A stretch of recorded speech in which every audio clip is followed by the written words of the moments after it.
تش سلام پابندي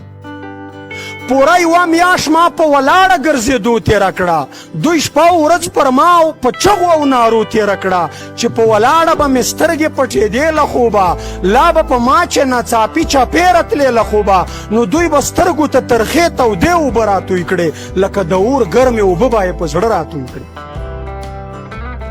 بیا به یې خپې زما ور ایستې د پنجرې نه بغر زما تلي به یې ورکش کړل د پاڼې نه بغر بس څو کسان به و دستي به شول شروع په وهل زما په خپو پورې یې شپږ اتله وړ ماتول بیا به پر هغه وینو ډکو خپو ولاړ ومه لاس تر شا بند او سترګې بند څو شپو ولاړ ومه چې به یو وخت ډوډۍ راتلله دې کیسو ډکوه ټوله په شا مخ له سرو کیښوي او چینجو ډکوه ما سره څنګ په څنګ یو بل بې ګناه ځوان قیدي و د بل ځای نه و هم د دې وزیرستان قیدي و فوج په زوره پرې منل کړي هېڅ بد یې نه و سزا یې دومره ورکوله چې هېڅ حد یې نه و اوف د هغه ځوان هغه نارو له ما نه زړه وړی دی هغه فریاد هغه شورو له ما نه زړه وړی دی خو د یوې کیسې یې سم له ما نه زړه ویستی دی د بېخودۍ حال کې یې دا چیغه بار بار وهله چې ظالمانو د الله او د رسول په خاطر زه بې ګناه یم چې وړه لور مې یتیمه نه کړئ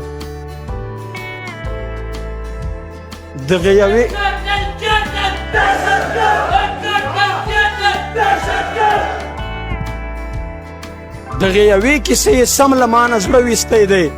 د بېخودۍ حل کې دا چیغه بار بار وهله چې ظالمانو د الله او د رسول په خاطر زه بې ګناه یم چې وړه لور مې یتیمه نه کړئ چې دا میاشت تېره سوه یوه بله د تختې کوټه وه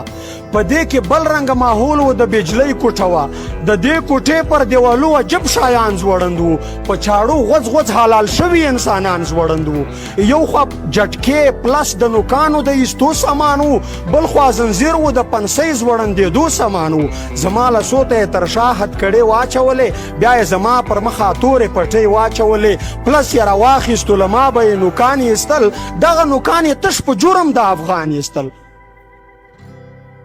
د کوټې چته راځوړند و یو سپین درون زنځیر و د وینو بوی ترې تلو لړلی ټول په خونو زنځیر و په دې زنځیر کې به زه نیمه نیمه شپه ځوړند وم لاس یو خوا خپې بل خوا سر بل خوا عجیبه ځوړند وم د مخ له خوا یې د کرنټونو په تارو وهلم شاته پر ملا یې په چیترو او ډنډو وهلم خو خدای ګواه دی ما په دې حال کې دا شعر ویلو چې زه عام وجود یم خاورې کېږم به فاني به شمه خو که په ننګ د وطن مړ شوم قیمتي به شمه کامل لښکر ته زه د سر او ماله تېر ورګډ یم